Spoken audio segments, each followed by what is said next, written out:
सुबह के 5 बजे का समय था। बाहर से ठंडी हवा खिड़की से अंदर झांक रही थी, पर रसोई में सीमा की हथेलियां गर्म तवे पर पराठे सेकते हुए जल रही थी।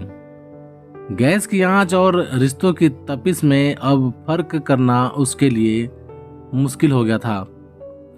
सासू माँ की खांसी की आवाज आई तो रीमा झटपट दवाइयाँ ले गई। फिर बच्चों को उठाया, उनका टिफिन तैयार किया। रोहित, उसका पति, हमेशा की तरह मोबाइल पर व्यस्त था। आज भी उसने एक बार नहीं पूछा कि रीमा ने कुछ खाया या नहीं। ये लो, तुम्हारी शर्ट प्रेस कर दी है, रीमा ने कहा। थोड़ा जल्दी नहीं कर सकती थी क्या? रोहित ने बेमन से जवाब दिया। रीमा का मन हुआ कुछ कहे, पर होंठ सील लिए, जैसे हर दिन करती थी।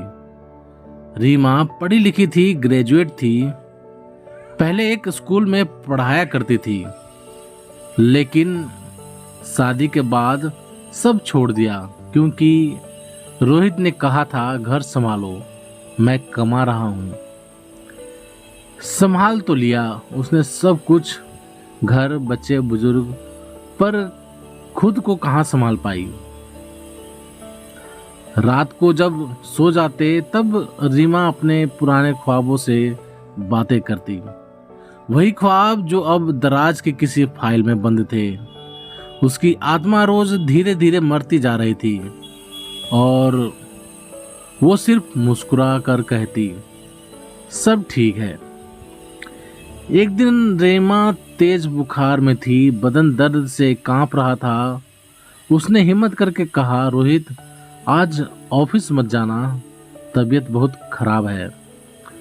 मैं काम छोड़कर तुम्हारी सेवा नहीं कर सकता। नौकर नहीं रखा तो क्या तुमने?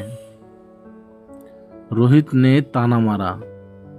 रीमा के अंदर कुछ चटक गया। वो बिस्तर पर अकेली पड़ी रही, लेकिन उसका मन उस दिन हमेशा के लिए बदल गया। अगले दिन अलमारी की सफाई करते हुए रीमा को अपनी पुरानी डायरी मिली।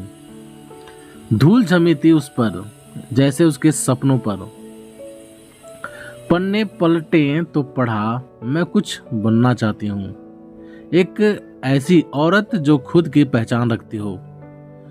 रीमा ने अपने ही लिखी ये लाइन पढ़ी और उसकी आंखें भर आईं। वो रीमा कहाँ चली गई थी जो दुनिया को जीतना चाहती थी? फिर एक पन्ना और खुला। अगर कभी ऐसा लगे कि मेरी चुप्पी मुझे खोखला कर रही है, तो मैं चुप्पी तोड़ दूंगी। उसी वक्त उसकी आत्मा ने धीमे से कहा, बस अब और नहीं। अगली सुबह उसने अपनी पुरानी कंपनी को मेल किया। इंटरव्यू मिला। कुछ दिनों बाद जॉब मिल गई। जब रोहित को बताया तो उसने कहा, अब बच्चों को कौन देखेगा, घर कौन संभालेगा? रीमा मुस्कुराई, लेकिन आवाज में सख्ती थी। जैसे अब तक मैं सब देख रही थी, वैसे अब हम दोनों देखेंगे। सासू माँ चुप रहीं। बच्चे खुश थे कि माँ अब पहले जैसी नहीं, थोड़ी अलग दिख रही हैं, खुश, आत्मविश्वास से भरी। अब रीमा सुबह 5 के बजाय 7 बजे उठती, बच्चों के साथ हंसती, ऑफिस जाती, नए लोगों से मिलती। उसकी आंखों में फिर से चमक लौट आई थी। वो हर दिन शीशे में खुद को देखकर कहती, रीमा तुम हो और अब फिर से जिंदा हो। रोहित अब भी ताने देता, लेकिन अब रीमा सुनकर मुस्कुरा देती थी। जवाब देना जरूरी नहीं समझती थी, क्योंकि अब उसे खुद से लड़ाई नहीं लड़नी थी। एक दिन ऑफिस से लौटकर रीमा ने देखा कि रोहित चुपचाप बैठा था, खाना नहीं बना। उसने पूछा। रीमा ने उसकी ओर देखा और बहुत शांत भाव में बोली, हर दिन की तरह जवाब देने का मन नहीं है आज। कभी तुम सोचो कि तुम्हारा साथ पाकर मुझे क्या मिला। उसने थाली में खुद खाना परोसा और बच्चों के साथ बैठ गई। रोहित ने पहली बार रीमा को गौर से देखा। ये वही रीमा थी, लेकिन अब वो झुकी नहीं थी। अब रीमा की दुनिया वही थी, लेकिन वो खुद बदल गई थी। कभी उसने खुद से समझौता किया था।